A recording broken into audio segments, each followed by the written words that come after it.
Welcome back. The Herd is coming up next here on FS1. Let's head over for our final topic of the day. Anthony Davis hasn't even played a game for the Lakers, but could he already be on the way out? The New York Post reports that his agent, Rich Paul, likes the idea of AD signing with the Knicks next summer if the Lakers implode. And last month, he said he'd consider playing for the Bulls. Rob, is this a bad look for AD? Bad look? Come on, what are you doing? Again, he hasn't played yet. Stop talking about other teams. You know what? Just because they ask you a question, Greg, doesn't mean you have to answer it. Thanks. Yeah, I'm from Chicago. Yes. I like the pizza there. Yes, I love the pizza in New York. I love the subways. Well, you don't think he should be telling everybody he's gonna go to the OKC Thunder Right. or any other? No, this is a bad look simply because you haven't put on the uniform. Yeah. I get it. If the Lakers implode, that's a big if. That's a huge if. That's a huge if. But I just don't like when you are drawn to another team and you're talking about how excited you are, but then you're distracted by talking about all these other teams. Just stop it and just focus on what the task is. Anthony Davis is not going anywhere. He is No, I staying know, with the but Lakers, it's just 100%. It's the not look. that bad of a look, though. Yes, it is. It is because he hasn't played there yet. And if I'm a Laker fan, I'm like, Knicks? You're not even here yet. Nobody wants to go to the Knicks. No, but can you, like, play here? Yeah. LeBron has 3 years left. This is what you're talking about. You shouldn't be thinking They about got Kuzma. They got Kuzma. They got a lot. They got a squad. I don't think it's everything. Everybody has their own strategy of just in case. So I don't know that strategy, but if I am a teammate or if I'm organization, if I'm in the upper management, I'm like, look, just focus on what we're trying to do. You're just coming in, develop a rapport, talk Laker, talk purple and gold. That'll be it for us. We hopefully will be back tomorrow. Yeah. The Cowboys had their preseason debut over the weekend, and Dak looks solid, going 4 for 4 in his only series. Still hasn't signed that contract extension, though, and The Athletic is reporting that Dak turned down an offer that would have paid him $30 million a year. That would have put Dak in the top 6 highest-paid quarterbacks based on average salary.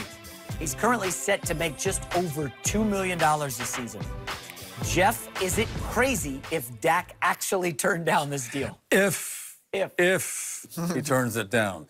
If it was reported. It was this rumored that he turned down the deal. I think we got to be careful. You know, this deal, I mean, the Cowboys got their hands full right now with deals, okay? We know that. You're talking about Ezekiel and, you know, next year with the linebacker and then, you know, the receivers. And so they got a lot. They're doing a lot of things right now. In addition to getting the team ready to play, in addition to not knowing who's going to be available opening weekend. So, you know, this is a deal that they're working on, and it'll get done. It needs to get done. Now, you take the one side, one perspective. I guess guy's going from $2 million a year to 30. How could he not do that? Okay, if it's correctly reported, he wants to get in the top 5, is what we understand. Is he worth that? I don't know, but they'll get it worked out. Well, but he's a good player. Have you seen him play? The kid play in person?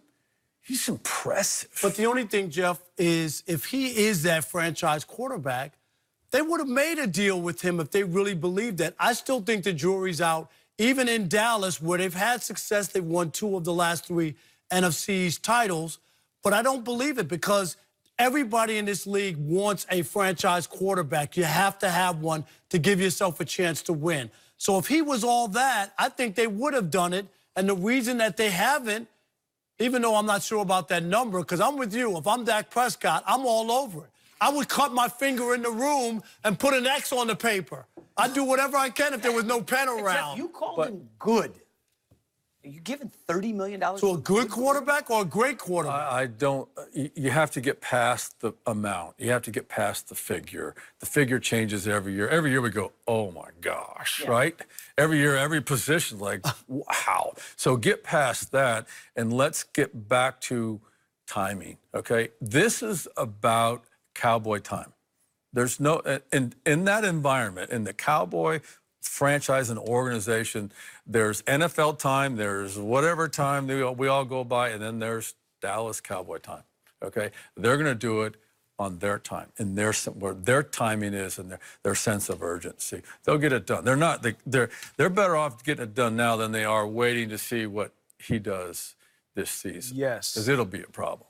It will be a problem, and this is why I say you do pay Dak Prescott, and he is worth it because, as you just ended, it will be a problem. Why will it be a problem? Because you continue to build your roster around him that will support what he does with Amari Cooper, Randall Cobb, Michael, and then if Ezekiel Elliott is healthy and he's on the field with all of those weapons, and you get your starting center back, you're setting him up for the best season of his career. And he's 4 years in now. So he has 4 years of experience to where he knows what worked, what didn't work. Now I have weapons that I've started out with in OTAs and mini camp, all this time during March, all leading up to the first week of the season. Like, you have nowhere to go but up. But you've seen the Cowboys seen all the mediocre numbers and ratings like everybody else. They consider him a third tier. Most people in the NFL consider him a third tier quarterback. Is that the guy you're going to pay? You say, oh, everything's set up. What if he has a stinker? Yeah. What if he has a bad year and you've just soaked in all that money? Yeah, I understand it, but you've been very well known to just put out different increments of sections of time and play. So that worked his last 8 games, how was Dak Prescott? Very good. Very, very, very good. So our last sample size of seeing what we saw with Dak Prescott, once he developed and got a #1, what we consider to be a #1 receiver, he was special. He did things that we hadn't seen him do.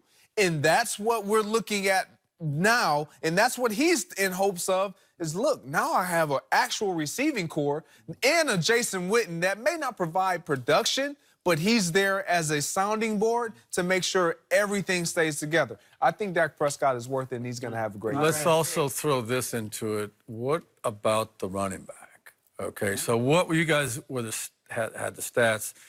If he had 20 touches or 25 carries, the Cowboys, since Zeke's arrival, were winning 80% of their games, something like that. Yeah. Okay, so it's a big number, right? Okay, so where's he right now? Yeah. All right, we'll so get to he's that. not there, and now so it's complicated. It's not as easy. It is. All right, guys, thanks for joining us. Jeff Fisher. Coming up next, Anthony Davis to the Knicks, but he hasn't even played a game with the Lakers yet. That's next.